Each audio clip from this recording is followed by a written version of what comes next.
So my name is Shakeel Afsar. I'm the prospective parliamentary candidate in Hall Green and Moseley constituency in Birmingham. Shakeel, you're here at the ICC for the general election vote count for the city of Birmingham. Obviously, you've been watching people count the ballots. How do you think you're doing? I think it's looking good, and again, it's a bit too early to tell. But like somebody who's his first time taking part in election, and as being one of the youngest candidates by far, nearly 15 years younger than any of the other candidates, I think I'm in a strong position. I think going forward, regardless of the outcome, it's more about for me to build a platform in which in the next 20 years I wish to propel myself on. So far what I can see, I'm kind of happy with what's coming out. But again, the proof is in the pudding. Current readings are suggesting that the independents aren't going to do so well in the city, at least not win any constituencies. If that is the case, where do you think that puts you? Well, we already knew this. As being somebody who's from the inner city areas of Birmingham and having a lot of community who's devout Labour, we knew that to break the Labour machinery, it will take time. And it will not happen over one general election, nor one mayoral election. But I firmly believe going forward that this is a momentum. As long as if we keep this momentum going, that we will see a day where Birmingham and the inner cities of Birmingham are not red anymore. So are you saying this is the start of something? Absolutely. Sorry to interrupt you, but I think, yes, it was the start in the mayoral election for many of us, and now for most of us who are involved, this is only the beginning. We will be keeping momentum up. We are going into 2026 and challenging all council election seats in the inner city areas of Birmingham. And as ever at the next general election, we'll be back even in a fuller force than we were at this general election. And obviously, standing in Birmingham Hall Green, one of your key issues was the issue of Gaza and Palestine. That's correct. Why was there a need to stand against the then incumbent MP Tahir Ali, Labour? Well, even though Tahir Ali voted for a ceasefire, we firmly believe that giving a vote to any member of parliament who is in Labour is giving a vote to Keir Starmer. So this is the reason why I decided to stand. And even if you look into the history, I haven't only stood on the Gaza vote. In 2019, it was myself and Tahir Ali who were locking horns when I was supporting the independent candidate in 2019 who was suspended from the Labour Party after 27 years because he spoke up for Muslim parents who were speaking against complex sexual relationships that we taught at school.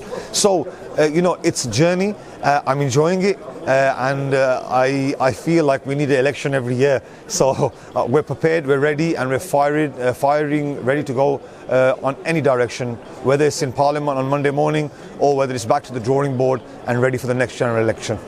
Now, I've spoken to other candidates who also stood in your constituency, independent candidates, and they're saying if the vote hadn't been split three ways between three independents, Tahir Ali may lose his seat.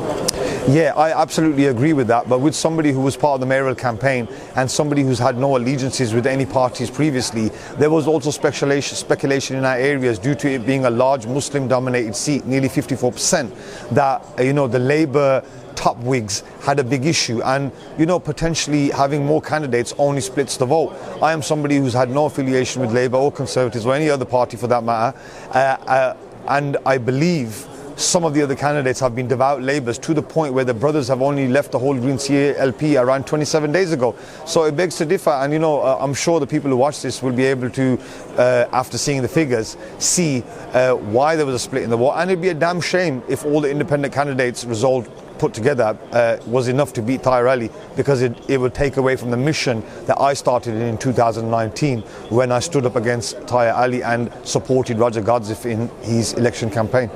Now, regardless of the outcome at this general election and the results for the constituency in which you're standing, where do you go from here in terms of your activism, and what impact do you think you standing will have regardless of whether you win or not? So I think with regards to activism, we've done a lot of it, and we will continue to support any good peaceful activism that takes place in our society. But I think now it's time to up a level.